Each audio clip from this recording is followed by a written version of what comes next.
A local pastor says city schools were better 70 years ago. What he says the standards need to be now, and the action he's taken to give your children the education they deserve. Crime shows signs of decline in one Baltimore district, but other areas are seeing more. Fox 45 News questions if violence is being prevented or moved elsewhere. Displacement is a real thing. A donation to Mayor Brandon Scott's campaign fund shortly before a contract was awarded. Fox 45 News presses the mayor on why he accepted money from a man he once disavowed. Live from WBFF in Baltimore, this is Fox 45 News at 10. Good evening, I'm Kai Jackson. And I'm Mary Bubala. Tonight, Fox 45 News is demanding accountability and transparency from elected leaders on behalf of taxpayers. A day after Mayor Brandon Scott stood by the city's gun violence prevention strategy, deadly gun violence erupts in one neighborhood. Rebecca Pryor is questioning leaders on why they believe the program will stop crime and violence. Fox 45 News is also looking into the possible conflict of interest in how Baltimore awards money to nonprofits. Mackenzie Frost reports on the lack of oversight and demands transparency in how these grants are given out. First, new reporting tonight on Mayor Scott's campaign and money. Fox 45 News is learning the mayor has gone back on his word, apparently accepting donations from a man tied to former Mayor Catherine Pugh. Jeff Abel is live with details. Jeff?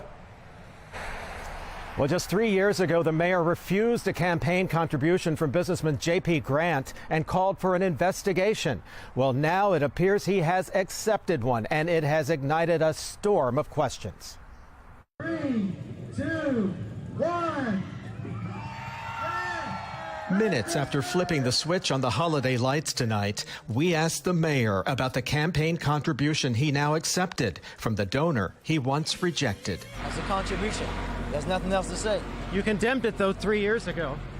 No, I want you to go back and look at what I said 3 years ago. I think that we have a justice process in our city, in our state, in our country, and that was followed. The latest campaign finance report shows the mayor accepted a $5,000 contribution from Columbia businessman J.P. Grant, the same businessman who, according to court records, illegally gave $170,000 to former Mayor Catherine Pugh.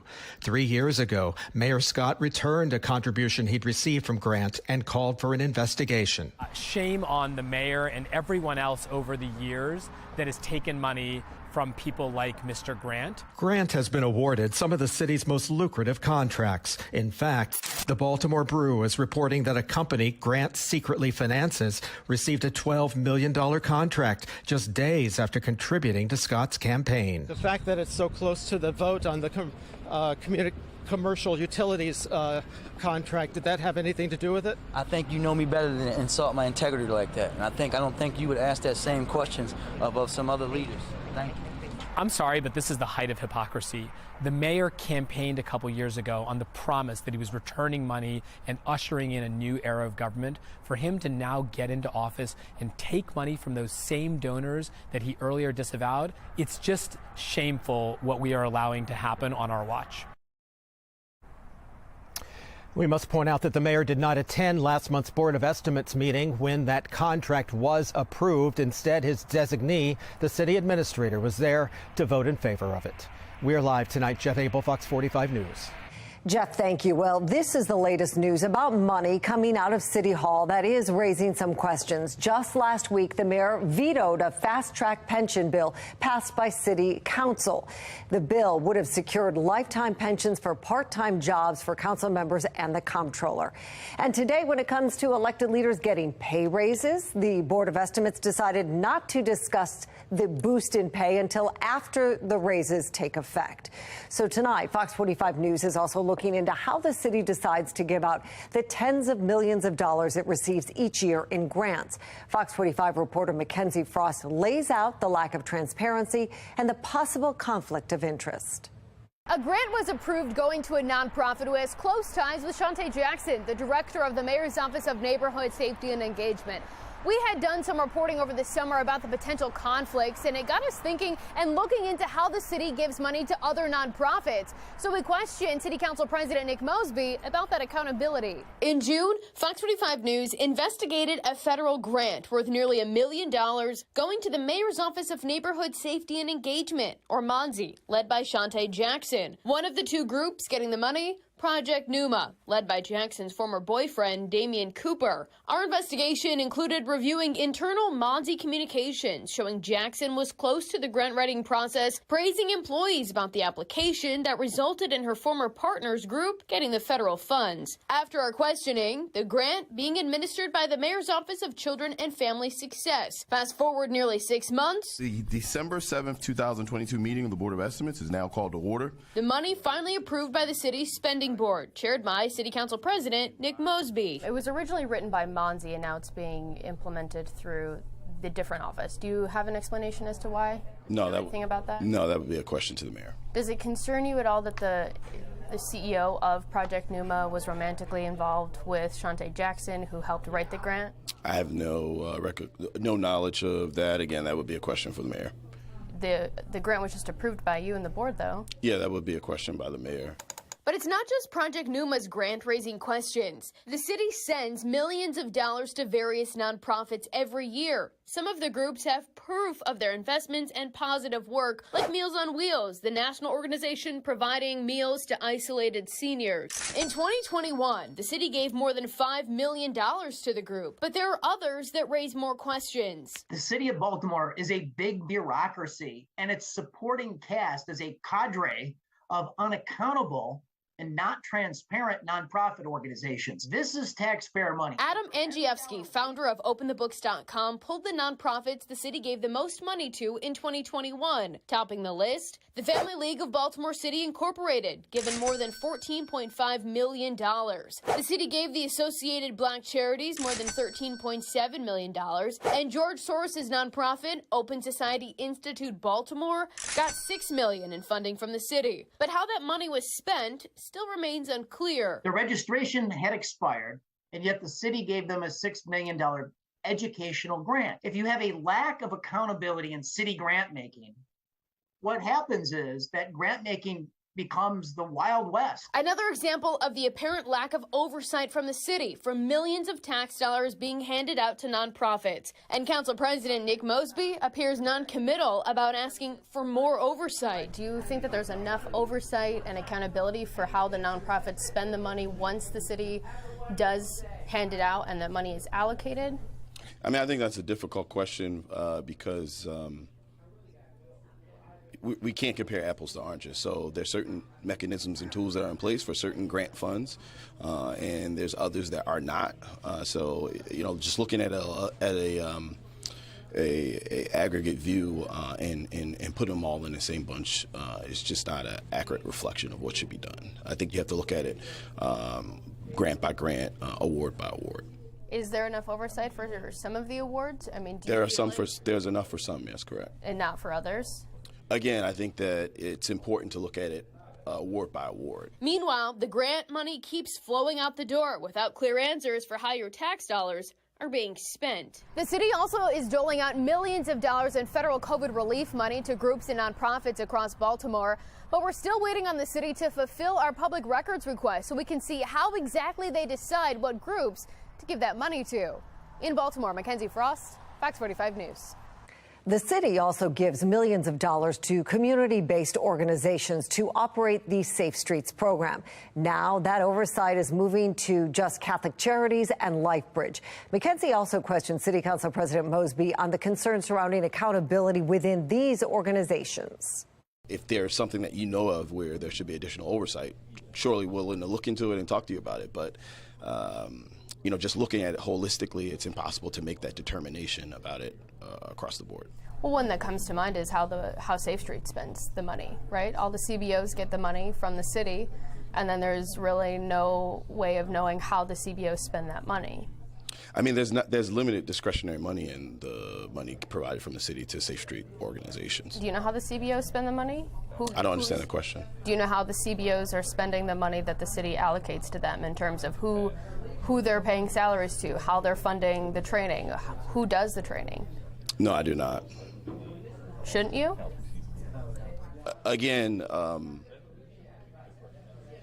The way that you're asking the question, we're doing it in a lump. You have to ask specific questions about specific safe streets, about specific organizations. Well, the two Safe Streets organizations, the CBOs that will be managing it, Catholic Charities and LifeBridge, have done an amazing job in the past. So I think your question is probably more germane to the way it was run prior to them taking over.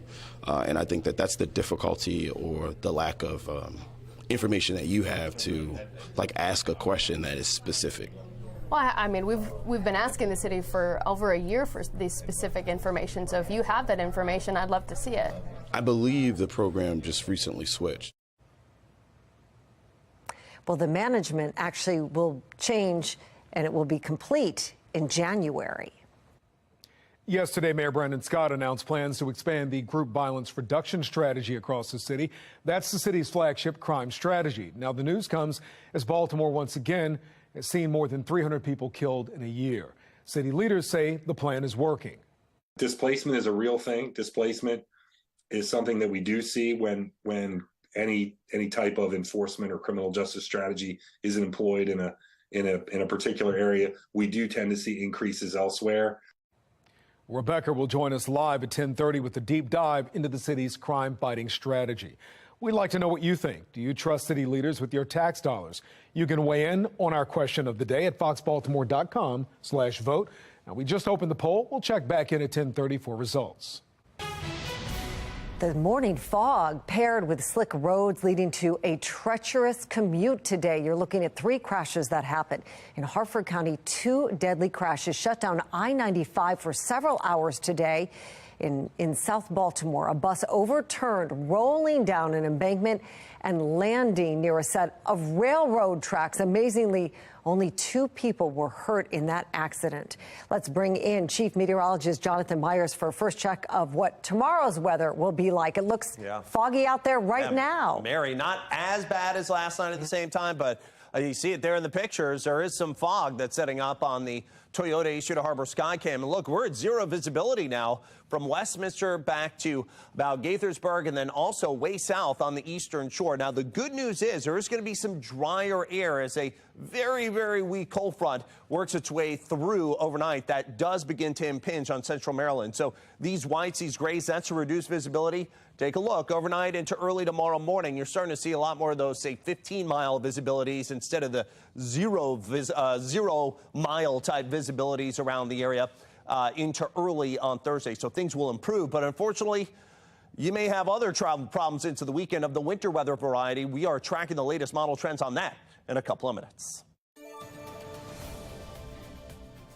Still ahead on Fox 45 News at 10 o'clock tonight, a community member's efforts to turn around years of struggles in Baltimore City schools. Project Baltimore talks with a pastor trying to help children. The new effort by Baltimore church abuse survivors fighting to ensure that a report on predator priests is made public. And next at 10:30, it could be the first major lead in the Idaho University student murders. The vehicle police are now looking for.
Declining population, increasing crime, generational poverty. For decades, Baltimore has been struggling to find solutions. This Project Baltimore's Chris Papps explains one community leader believes the answer to a better future lies in the past. This is East Baltimore, the east part of East Baltimore. Pastor P.M. Smith knows his city. I've only ever lived in East Baltimore. Born here in the 1940s. That whole corner, they drug dealers. Been here for years. Smith grew up in a Baltimore that's very different than the one he lives in today. Oh, no, they're not on my corner. One of the things is the breakdown of the family. We always have to start there. No consequences here or there, so the result is going to be what? Courts, courtrooms, right? Incarceration, right? We in trouble.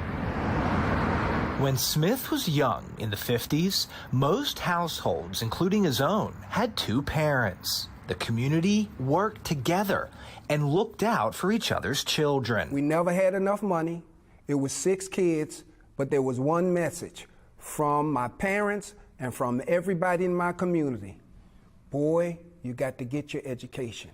If you get your education, nobody can take it from you.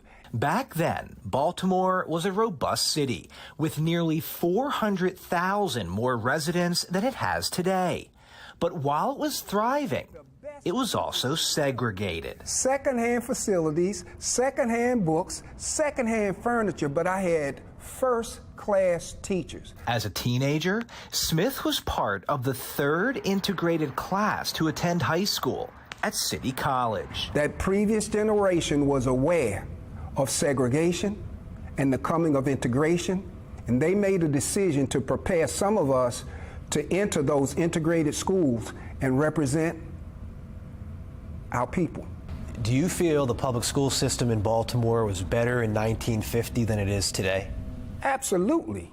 The standard there was mastery. If you didn't master the subject matter between September and December, you repeated it. After graduation, Smith attended Coppin State and later earned a law degree from the University of Michigan.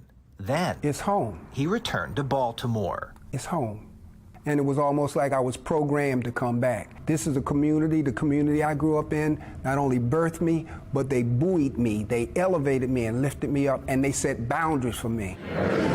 Amazing is His grace. Is that what we're going to sing this morning?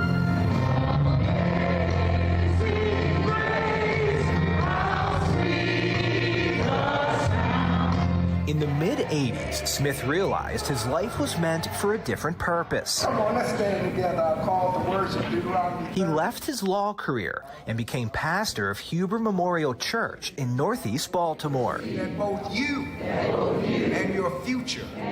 A few years later, he opened Hope Academy. Because that's the only way you affect change. You cannot do it from the outside. You can only do it from the inside. And too many in my generation got up, got out, and did not come back. You're my only friend still in the hallway. Let's go. His goal? To educate today's students the way he was educated. Telling your grandfather. 65 years ago. Now I'm looking at that, looking back. And that is something that we need now. Excellence, mastery, a standard that doesn't deviate, a standard that challenges young folk to measure up to it. Hope is a K-5 elementary school. Eyes closed, hands folded. God is great. God is great. Nearly 100% of its 175 students are African American from single-parent homes. Amen. Amen. Here, families pay $4,400 a year to attend. Huber Memorial matches that for a total per-student cost of about $9,000. As a comparison, this year, Baltimore City schools will spend more than $21,000 for each of its roughly 77,000 students. Money does not solve the problem. Throw all the money you want. And I get ourselves together. Hope focuses on the basics, math and reading, while Baltimore City Schools has what's known as a 50% rule, where students cannot receive below a 50 no matter how little work they do. Hope Academy does not have that rule. Students are expected to learn the material before they're promoted. We value education in a culture that really doesn't. We value education because we know that's the key to the future. And it seems to be working. In city schools as a whole, the most recent testing shows about 18% of elementary students are proficient in English and 17% in math. At Hope, where students take a test considered equivalent to the state standardized test, 71% of students scored proficient in English. 65% tested proficient in math, which surpasses some of the highest performing public elementary schools in Baltimore, such as Roland Park. Hope Academy recently celebrated its 25th year. You're gonna be on television, so smile.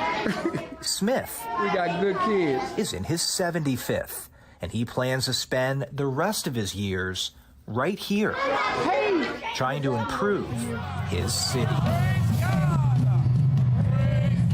My wife gave me a challenge. If you're not gonna make things better, we got to move. So I accepted the challenge and tried to make things better. We owe the next generation at least what the previous generation gave us, a basic foundational education upon which we can springboard to the next level. It's critical. We got good kids. I'm Chris Past, and this is Project Baltimore. We got good kids. A date that will live in infamy. Now, 81 years since Japan's attack on Pearl Harbor, as survivors and heroes who served dwindle. How they and those who lost their lives are being honored. And still ahead, City Hall getting into the spirit of the holidays, the festive scenes at the mayor's Christmas tree lighting. And after some fog this evening, mild weather tomorrow, things get interesting as we head into the weekend. Not going to be a blockbuster, but still our computer models converging again on the potential of some wintry weather Friday night into Saturday morning. Maybe a coating, maybe on either side of an inch, depending on which computer model you believe. We're going to break everything down for you, give you some expert analysis coming up. My Weather Authority forecast.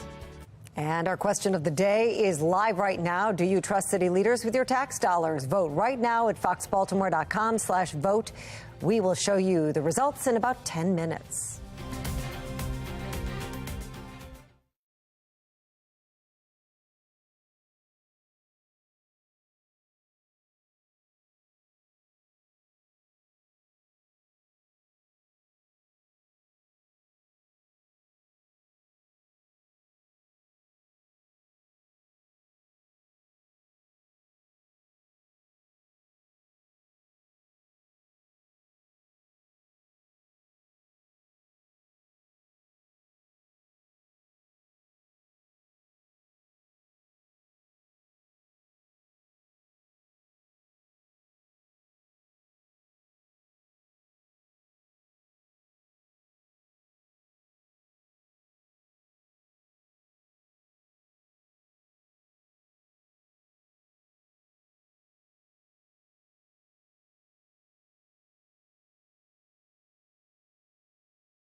We're back now with the Fox 45 Quad Box. Top left, dozens of people have been arrested in Germany accused of plotting to violently overthrow the government there. The group calls themselves the Reich Citizens Movement. On the top right, Peru's now former president has been detained moments after he was impeached today. Pedro Castillo called for dissolving Congress before the vote. Bottom left, 2 women are suing Apple, claiming the company is not doing enough to stop stalkers from using the AirTag product. In February, Apple began letting users know when AirTags are near them. And on the bottom right, Disney World's Twitter account deleted a tweet that read, quote, 1939 was a vibe. That's when founder Walt Disney received an honorary Oscar for Snow White, but it was also the year World War II started. Sinclair Broadcast Group reached out to Disney World, but we have not heard back so far.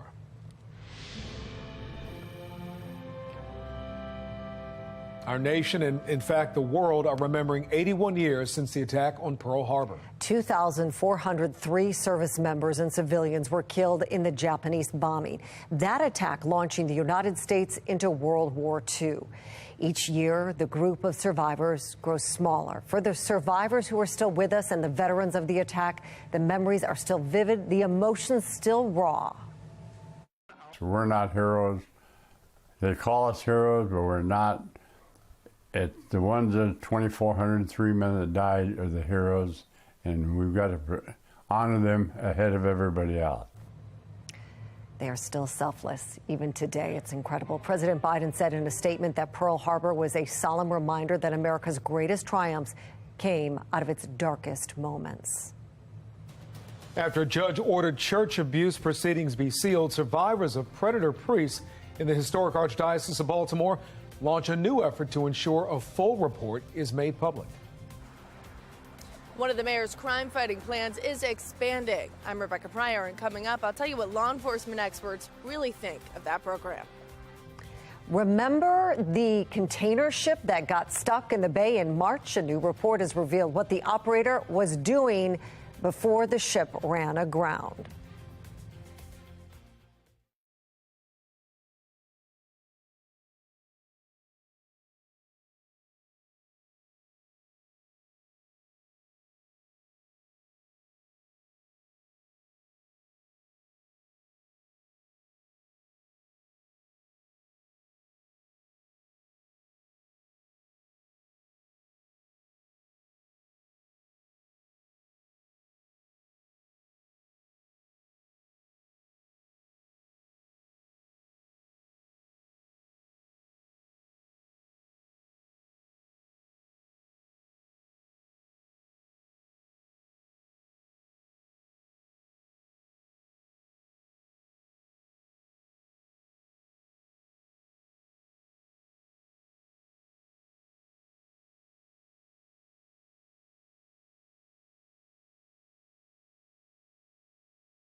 We have breaking news from the nation's capital. A federal officer has shot and killed someone at Metro Center, a subway station in Washington, D.C. That's an interchange to connect to other lines. Now, police say two people, one of them an FBI agent, got into a fight on the platform and fell over a side wall, dropping several feet below, but away from the tracks. The off-duty agent apparently shot the other person, killing that person. The agent was taken to the hospital for injuries and is being treated. Right now, officials did not say what started this fight.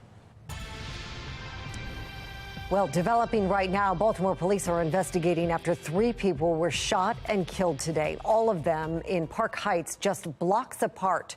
One of the shootings was a double shooting along Park Heights Avenue, where a man was killed and a woman wounded. There is a Safe Streets location on that same area as the double shooting. The violence comes a day after Mayor Scott's big announcement to expand his group violence reduction strategy. Although the mayor says the program is showing significant progress in one part of the city, crime is surging in other locations. Fox 45's Rebecca Pryor is live tonight looking into the data. Rebecca? Yeah, guys, this program was piloted in the Western District, which has seen a significant reduction in crime. But as you just said, in other parts of the city, crime is exploding. It's causing some to question whether or not this program, if it's truly stopping crime or if it's simply shifting it to other parts of the city. Once known as a hotbed for bloodshed in Baltimore, using charts, graphs, and stats, the mayor's office declaring gun violence in the Western District is now trending in the right direction. I am confident the strategy is working. Commissioner Harrison among those touting the mayor's group violence reduction strategy, or GVRS, as the reason for the Western District's 37% reduction in homicides this year. And right next door, the Central District also seeing success with a 58% drop in homicides. Incidents, police say, are being prevented, not pushed to other areas. It is important to note a recent study from University of Pennsylvania's Crime and Justice Policy Lab found no evidence of displacement when analyzing whether the focus population moved from the Western District to adjacent districts. So why is crime to the north and south exploding? In the Northeastern District specifically, homicides jumping 111%, and in the South, 28%.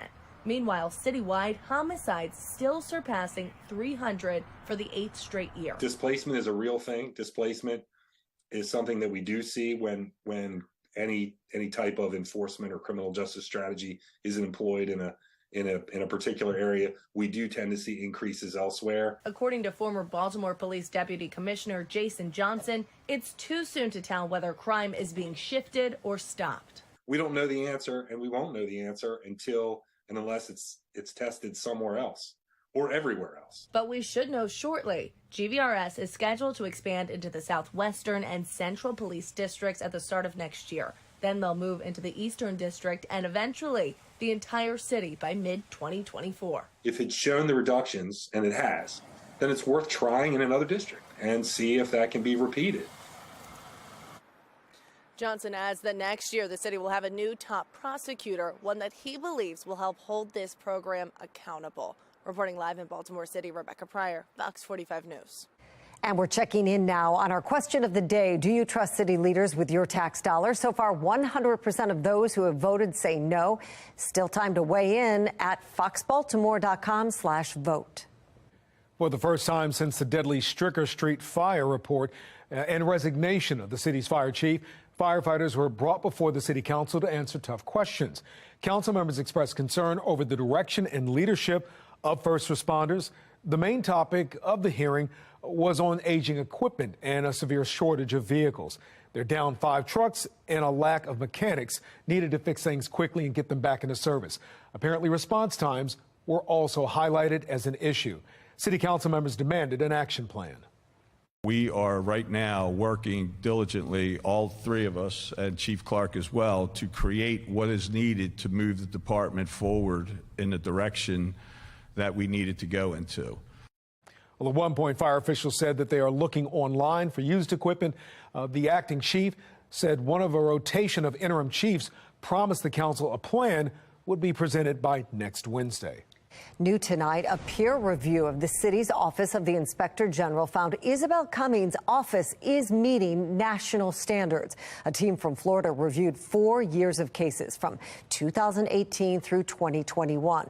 There were, quote, no limitations on qualifications.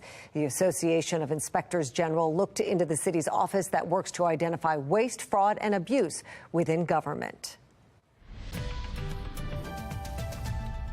The legal team representing the Baltimore Archdiocese abuse victims continues its push for transparency. They filed an official petition to release a state report that found more than 100 priests accused of abuse. Now, their request comes as a judge is barring anyone connected to the case to share any information about the case.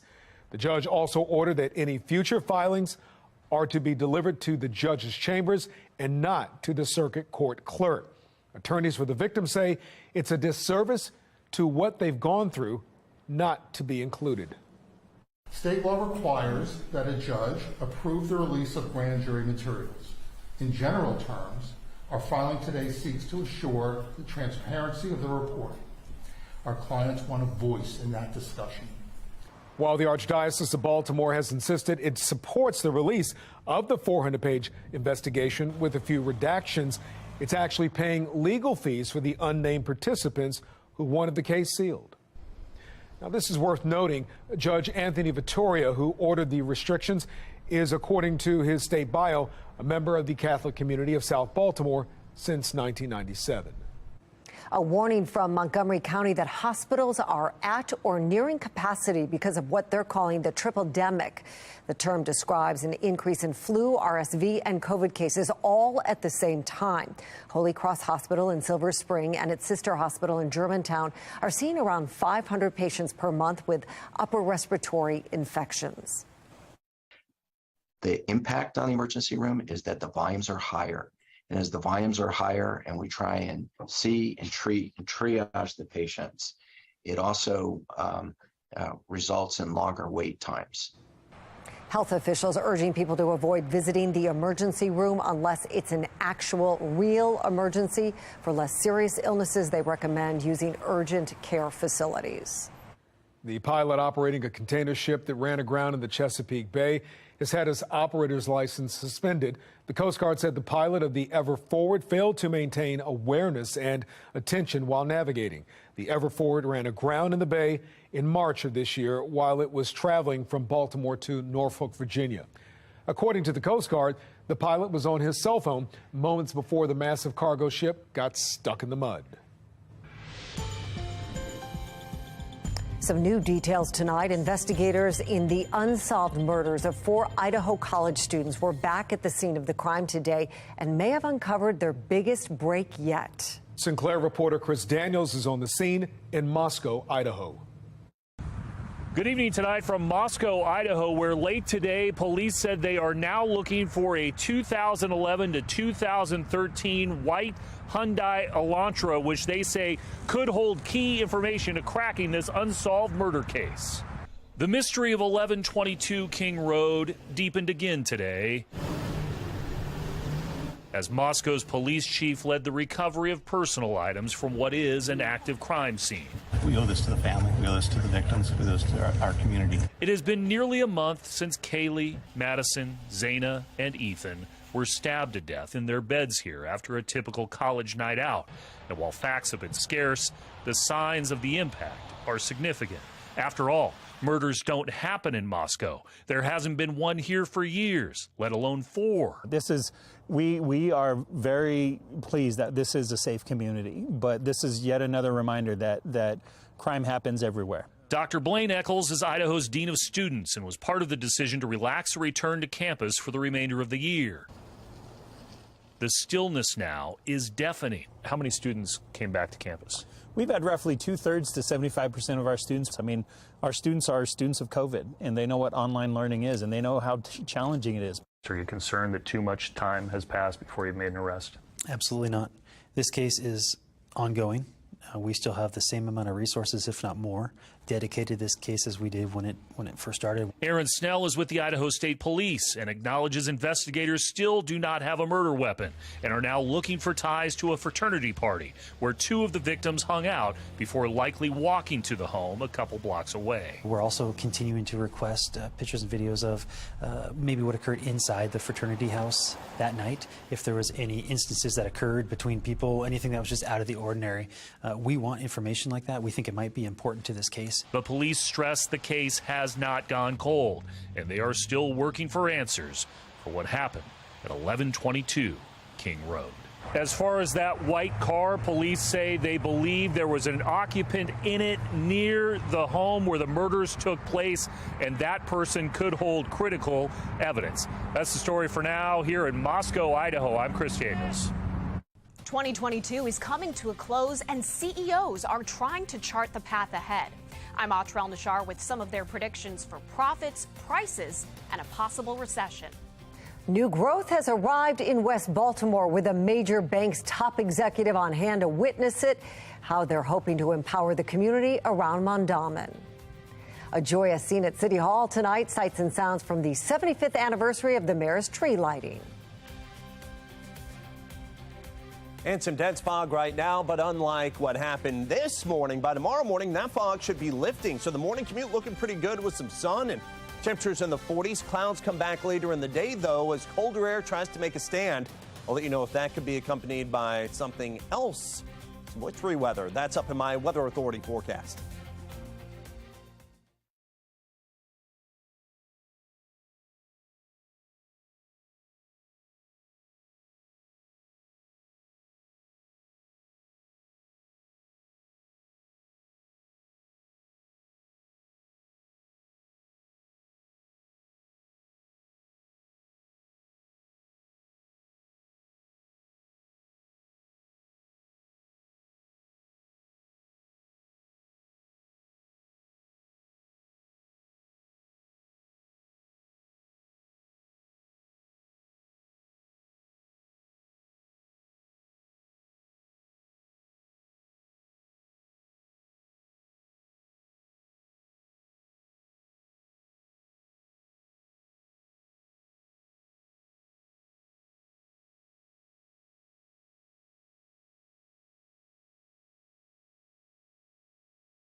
Three, two, one. Merry Christmas! The holiday season has officially arrived at Baltimore City Hall. Tonight, Mayor Scott joined community members to turn on the lights of the huge Christmas tree. It's from Frederick County. That is now in front of City Hall. The mayor's annual Christmas tree lighting is in its 75th year. Students from various Baltimore City public schools graced the event tonight with music and dancing. Oh, beautiful. What a night out there. It was actually a little balmy, a little warm for everybody. They're playing football out there. They're running around, enjoying themselves. Hey, that looks great. No snow. It's not a white Christmas tree lighting. Actually, computer models turn colder and snowier potentially toward just before Christmas, but that's still a couple of weeks out. So there's a lot of time to watch that. But snow could be in our forecast in the near term, too. Not right yet. HG radar showing some rain pushing off the coast. Of course, we've been dealing with that. And then down to the south and west. That's our next weather maker. Remember, I said there could be some snow in that near-term forecast. Well, there's the winter weather advisories in portions of Nebraska all the way back to about Denver, Colorado, and then there's rain south of that. The idea is that the moisture and the cold get kind of combined, then push east, and maybe something a little more interesting happens here. It's not going to be a blockbuster, but maybe some wintry weather Friday night into Saturday morning. So right now it's still warm, kind of just almost a muggy or damp feel. Some visibilities are down about 0 to 1 mile. The good news is there is a weather maker, a little cold front moving through. You're barely going to feel any difference with it, but you will notice that the fog will lift later on tonight. 54 degrees, humidity high at 97%. Pea soup on the Toyota Eastern Harbor Skycam. And there's that cold front I was talking about. That should push the fog east. Still, the warmer weather will stay for tomorrow, mid to upper 50s. And there's that next weather maker moving at us. Take a look. As we head into tomorrow afternoon, tomorrow evening, there's a snow getting involved with this. The question is, what's going to happen around here? Well, computer models have come into a bit better agreement. The American GFS computer model puts out some snow there in the blue. That'd be Friday night into Saturday morning. It's less than an inch, really, from Baltimore City away from the water, north and west. And on either side of an inch on the a little more snowy, newest European computer model, with the most, again, well north and west. So it's something we'll watch. We'll see. Still a couple of runs that we're going to have to get through to get to an actual solution. But things more promising, maybe, for at least a little bit of the first accumulating snow of the season for us here Friday night. So overall, into early tomorrow morning, we will see some clouds. There will be the lifting fog. Then tomorrow, some clouds, temperatures in the 50s. There's that light shower chance, and that is going to bring in some cooler air on Friday, 50 for a high. Things get more interesting Friday night into Saturday morning. Potentially may not even impact travel much, as anything that would fall would probably be mainly on the grass. 47 on Saturday afternoon. And then we're back to the 40s near 50 to wrap up that 7-day forecast.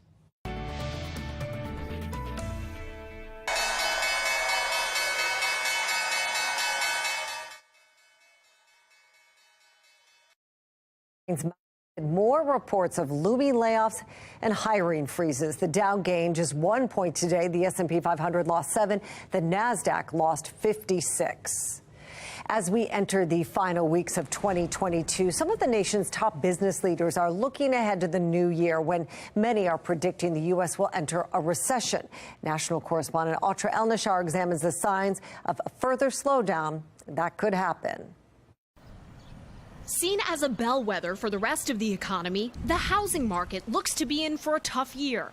Home purchase activity is down 40% from a year ago. The Federal Reserve raising interest rates to lower inflation makes it more expensive to buy a home. The average rate for a 30-year fixed-rate mortgage is 6.41%, according to the Mortgage Bankers Association. We're certainly seeing a slowdown there because of what is being expected from sort of the macro side of things. Bank of America CEO Brian Moynihan is watching this closely. That is what the Fed is trying to achieve, is to slow down the rate of wealth created in housing. And a slowdown overall, but demand is still booming in parts of the economy like travel. The CEO of United Airlines says he's seeing no sign yet of a shift, but is keeping his eye on the rest of the economy. We're probably going to have a mild recession induced by the Fed. That's also the prediction of J.P. Morgan Chase CEO Jamie Dimon, noting consumers are spending 40% more than they did before COVID and have about $1.5 trillion in savings. The other news, which is not good, is that rates are now, 4% on their way to 5%.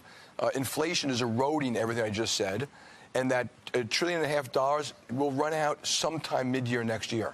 The Conference Board reports 98% of CEOs expect a recession in the next 12 to 18 months. Sour CEO sentiment also showing up in the Business Roundtable's latest index, with expectations for hiring, capital investments, and sales all declining.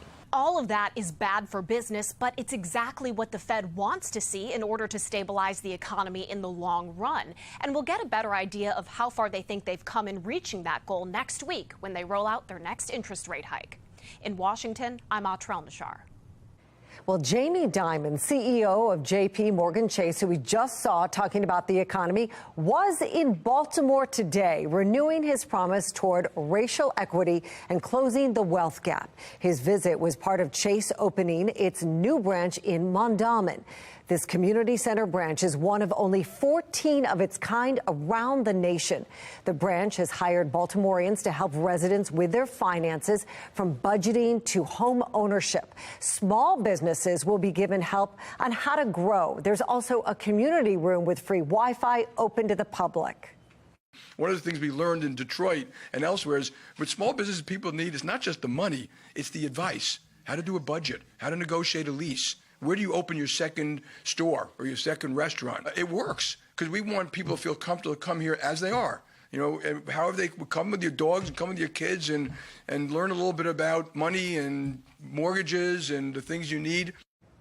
Chase is also offering a $5,000 home buyer grant to cover closing or down payments. It's for those looking to buy a home in diverse and underserved communities across the nation. Baltimore has 180 neighborhoods that fall under that category. Well, it is rivalry week in Owings Mills as the Ravens get set to take on the Steelers. The team's confidence in its backup QB ahead on Sports Unlimited.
Welcome into Sports Unlimited. Do you want the good news or the bad news? Well, I'm going to give you both.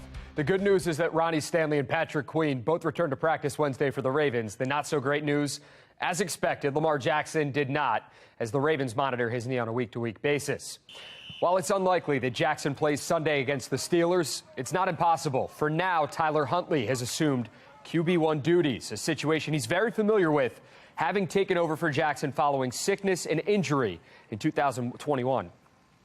I'm sure it's very, very, very beneficial. I mean, I'm glad he's been out there. He played quite a bit, but you know, I'm not really. Nobody's dwelling on that. He's not dwelling on that. Just the task at hand is the task at hand. It's a big challenge, but it's also a great opportunity. So we'll be ready to play. You know, obviously last year we had been through a bunch of different things and adversity, and you know, I think that's made us stronger. That's going to last year is going to make us, you know, better for this year. So he's got a bunch of experience. A lot of the guys that, you know, played with him, got a bunch of reps, got a bunch of chemistry with him. So we'll be ready to go. We're drilling it down, and I'm excited for his opportunity.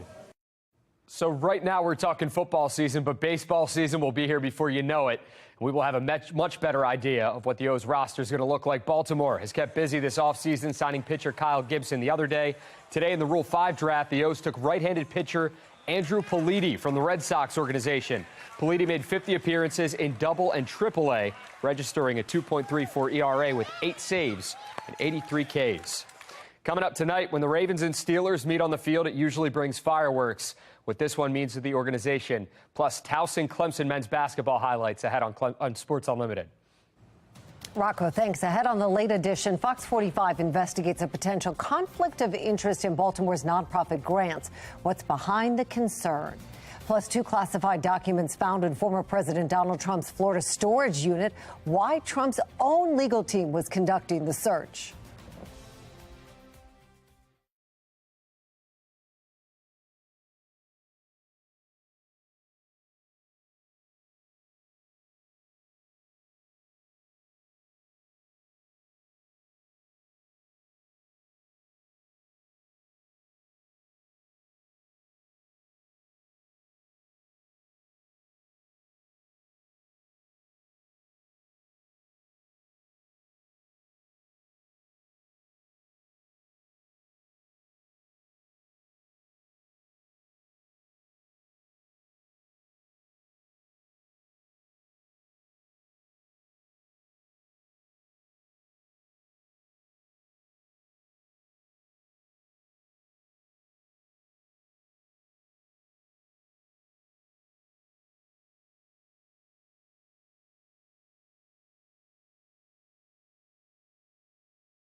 Well, this holiday season, why not take a step back in time to learn more about how Christmas was celebrated in Maryland centuries ago?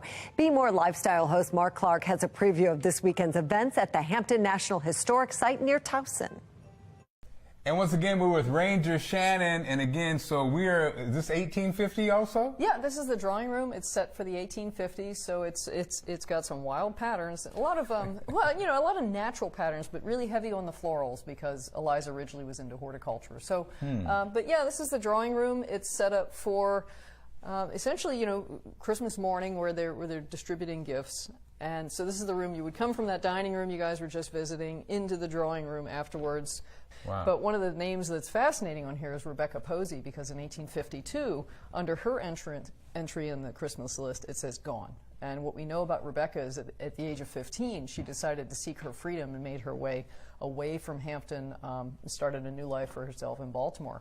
So these are stories that you can come and learn about. Wow. And explore the mansion during the open house and holidays at Hampton this Saturday. It should be fun. It's a family-friendly event. It's free. We're going to Fox 45 News wants to see your holiday pictures. Send us a picture through Chime In. You can head to foxbaltimore.com/chime in through our website, WBFF, and our mobile app. Our clients want a voice in that discussion. Another push for public release of a report on Catholic Church abuse, this time from the victims and their attorneys. The passionate plea for access. A donation to Mayor Brandon Scott's campaign. As Fox 45 News learns, it's from a man he once disavowed. Why one critic is calling the move the height of hypocrisy.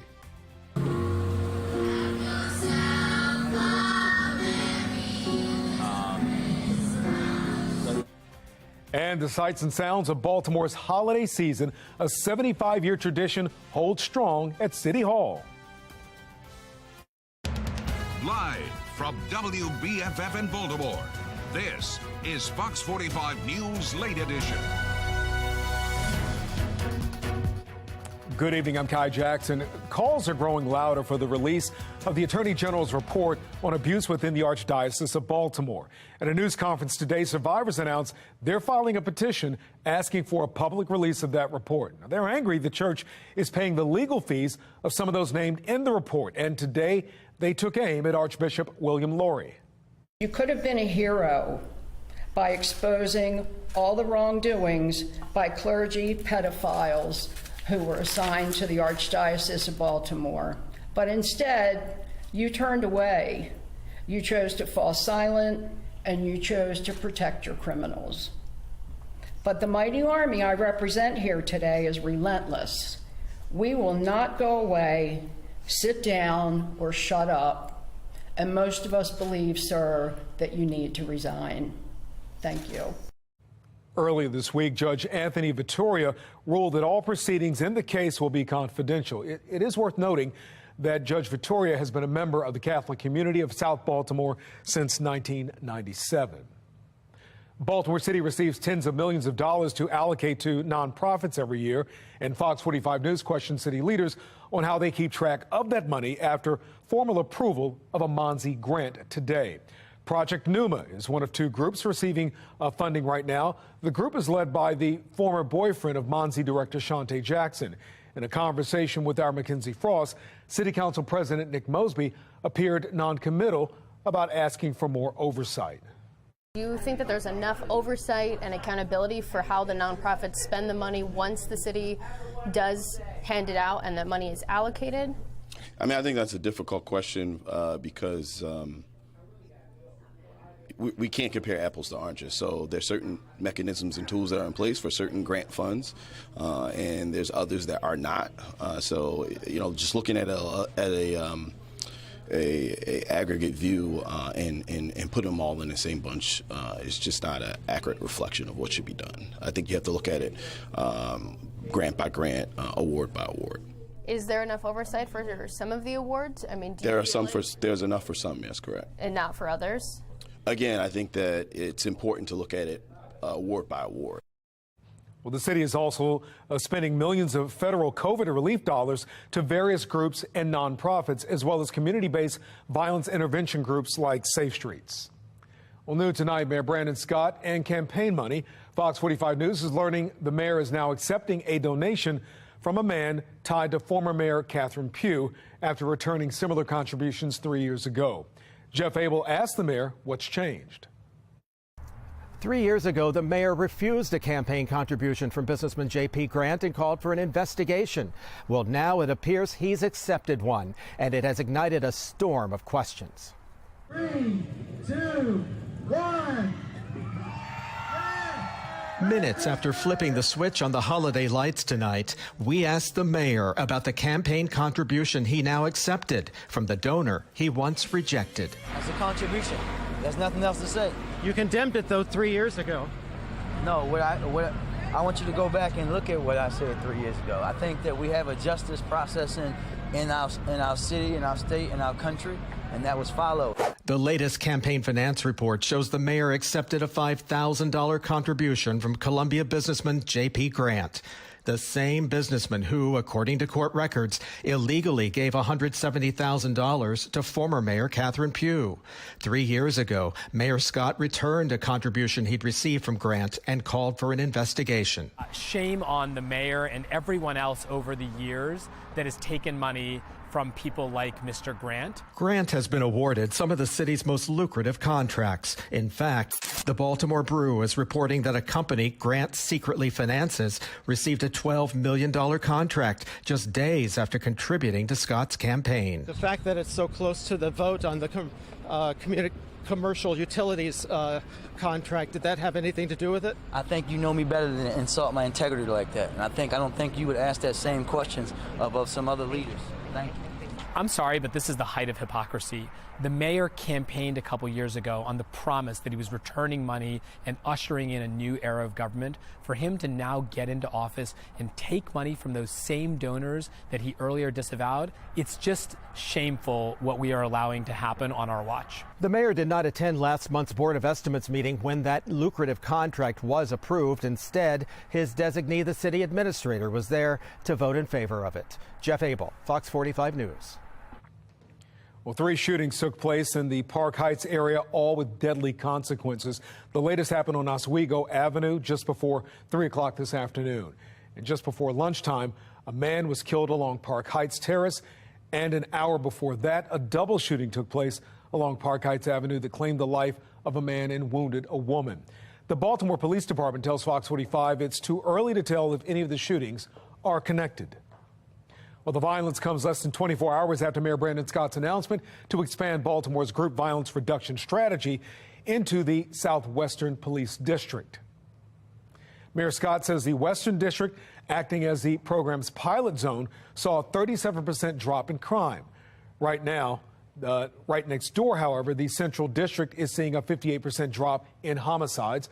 But with crime in other areas on the rise, law enforcement experts are asking whether crime is being stopped or simply shifted. Displacement is a real thing. Displacement is something that we do see when any type of enforcement or criminal justice strategy is employed in a particular area. We do tend to see increases elsewhere. We don't know the answer, and we won't know the answer until and unless it's tested somewhere else or everywhere else. GVRS is also set to expand to the Central District, which includes downtown Baltimore. D.C.'s Red Line is now up and running again after a deadly shooting tonight at Metro Center. Police say an off-duty FBI agent got into a fight with another person.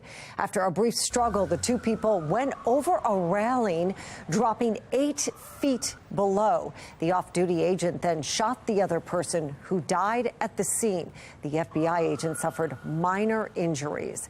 And some scary moments along Hanover Street in Port Covington, now Baltimore Peninsula, the area formerly known, as I said, Port Covington. 2 people are hurt after an MTA bus went off the road and rolled toward train tracks this morning. Baltimore Fire Department dealt with the brief hazmat situation. MTA officials say wet roads were partially to blame for that crash. Kai? Mary, thank you. Coming up, one of the world's largest banks extends a lifeline to Baltimore. How its specialized branch will be an asset for small business owners. And brand new, a dense fog advisory just recently issued for areas north and west of Baltimore that could impact late night travels, but should be dropped well before you're heading out on the morning commute and heading to the bus stop. Temperatures go from the 40s back to the 50s tomorrow, but we could have some snow in the forecast. Let you know when it could get here. My Weather Authority forecast.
Sounds of joy at City Hall tonight as Baltimoreans celebrate the lighting of the Christmas tree. The Mayor's annual tree lighting is now in its 75th year. Students from various Baltimore City public schools grace the event this evening with music and dancing. 2 classified documents found in former President Donald Trump's Florida storage unit while Trump's own legal team was conducting the search. And a breakthrough in the University of Idaho quadruple murder. Why police say they're closer to finding a killer.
A huge asset is on the way for small businesses in Maryland and Baltimore as Governor-elect Wes Moore joined city leaders and J.P. Morgan Chase to unveil a new Mondawmin branch. Now, that branch is one of only 16 Chase community centers in the country designed to help small businesses gain footing. We want people to feel comfortable to come here as they are. You know, however they come with your dogs and come with your kids and learn a little bit about money and mortgages and the things you need. What small business people need is not just the money, it's the advice. Every single community, every single group, every single place in our state needs to have pathways to work, wages, and wealth. Well, the money is expected to help business owned by people of color, and new branches will be a source of not only financial help, but also business advice for up-and-coming owners. Police are looking for a car they say could help them find the killer of 4 college students at the University of Idaho. It's been nearly a month since those 4 students were stabbed in their beds. Investigators still haven't found a weapon, but they are looking into a fraternity party where 2 of the victims hung out before walking to the home a couple of blocks away. We're also continuing to request pictures and videos of maybe what occurred inside the fraternity house that night. If there was any instances that occurred between people, anything that was just out of the ordinary. We want information like that. We think it might be important to this case. For the suspicious car, well, police say someone was in it at the time of the murders, possibly as a getaway car. The crime scene is still active. A team hired by former President Trump has found 2 more classified documents inside a Florida storage unit. It's one of several locations searched by the team after concerns from the Justice Department over classified documents that hadn't been returned. It's not a crime. And they should give me immediately back everything that they've taken from me because it's mine. It's mine. I know a lot of people in our party love the president, former president. But he's, if you will, the kiss of death for someone who wants to win a general election. Well, the federal appeals court has also denied Trump's claims to be immune from liability in the January 6 lawsuits, saying he wasn't shielded by presidential protections. The Supreme Court is hearing a case surrounding whether control of state elections should come from the legislature or the courts. North Carolina Republicans are challenging a ruling from the state Supreme Court striking down new district maps. But the state GOP argues they can draw their own maps without any interference from state courts or constitutions. Legal experts say it would set a dangerous precedent. It would make the election-related decisions of legislators effectively unreviewable by state court judges, cutting neutral arbiters out of the process, and it would allow politically motivated legislators to engage in extreme disenfranchisement of voters. Well, Justices Brett Kavanaugh and Elena Kagan both expressed concerns about the precedent, saying lawmakers would have incentive to suppress votes if it meant they be reelected. All right, you might have heard a lot of computer model gyrations about what's going to happen this weekend with potential wintry weather. We got some dense fog, very busy forecast that's going on after a couple of days of some rain and unsettled weather, too. Right now, a dense fog advisory in effect. This just put into effect just prior to 11 o'clock. This only goes through 1 a.m., not even through the morning commute. It looks like stuff should lift as drier air moves in later on tonight. But north and west of the Beltway, that's where things are worse. And you can see it here on the map, shows you pretty well.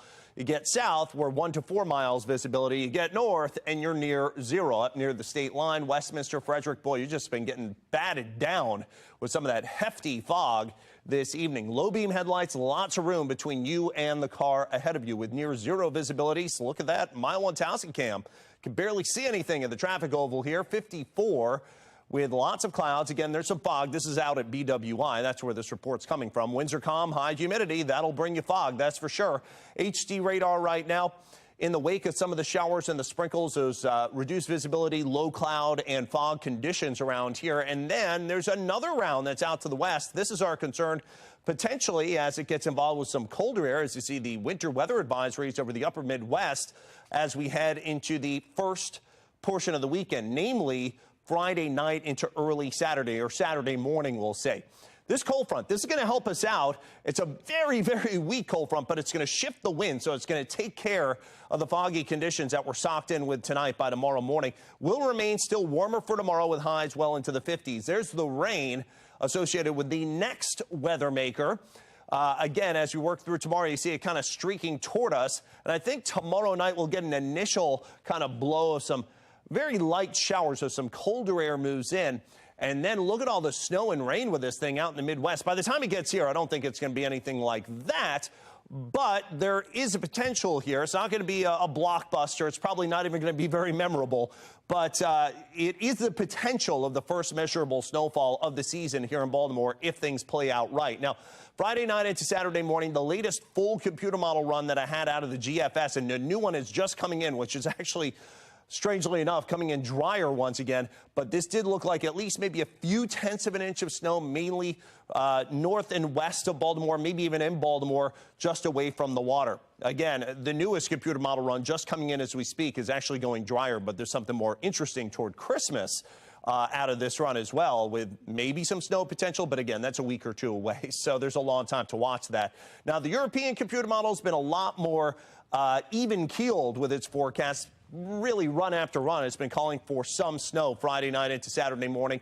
And the latest one has been putting out on either side of about an inch of snow. So, again, there is that potential there. Not a big, huge travel issue, although there could be some slick spots and you may have to dust off the car if that does occur. That would be Friday night into Saturday morning. So let's track some of that fog on our future scan. Overnight into early tomorrow morning, you start seeing some of the whites and grays dissipate. And by tomorrow morning, I think after about 1 a.m., 2 a.m., we'll be back to better visibility. 45, mostly cloudy for tonight. The fog lifts. Late night, 57 clouds and some sun. Nice day for tomorrow. 50 on Friday. That's a good-looking day. That time of concern, we'll say, Friday night into Saturday morning. We'll continue tracking that high 47 there and then near normal to wrap up that 7-day forecast. And by the way, of course, we've got, as we've been putting out there the past few days on our website, foxbaltimore.com, some continuing analysis of the computer model trends and what our thinking is as we head into the Friday night, early Saturday timeframe. Again, that's on foxbaltimore.com. Brand new, fresh weather article there. Walmart's CEO sounding the alarm, saying if retail thefts continue at this rate, the company will have to change the way they do business. I'm Kayla Gaskins in Washington.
It is the holiday season, and some say retail crime is increasing around America's top businesses.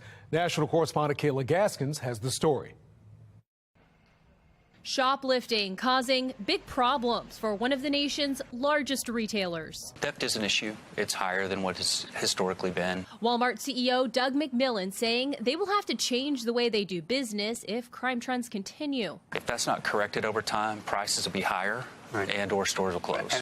Walmart is not alone. During an earnings call last month, the CEO of Target blaming organized retail crime for $400 million of losses. Over the summer, San Francisco police arresting a man and seizing $200,000 worth of stolen goods. CEOs and business leaders placed the blame on the decriminalizing of lower-level theft, a policy promoted by progressive prosecutors and a move they say emboldens would-be criminals. Places like San Francisco and New York, they have basically said, look, if you're stealing under $1,000 worth of merchandise, it's no longer a felony. With few options, companies increasingly choosing to place shelf items behind lock and key. A gas station in Philadelphia hiring armed guards. We have a right to protect this property in any means necessary and whatever force necessary to be used. The bill for these increased security measures and the lost revenue from stolen goods is often passed on to the consumer if businesses want to survive.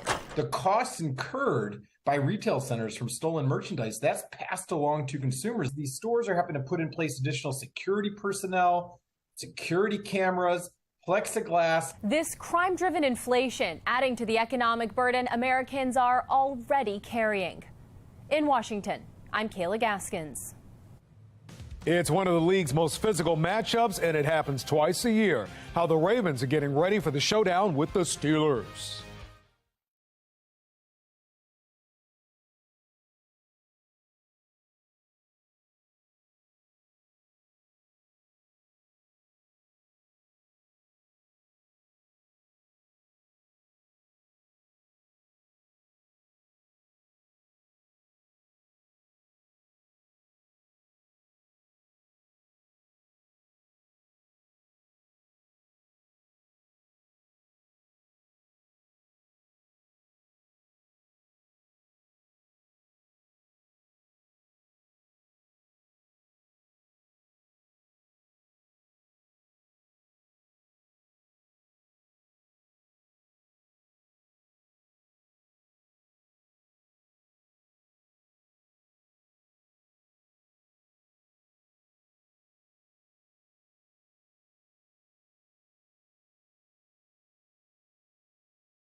That's all for us on the late edition. Thank you for watching. I'm Kai Jackson. Here's Rocco DeSangro with Sports Unlimited. Hi, Rocco.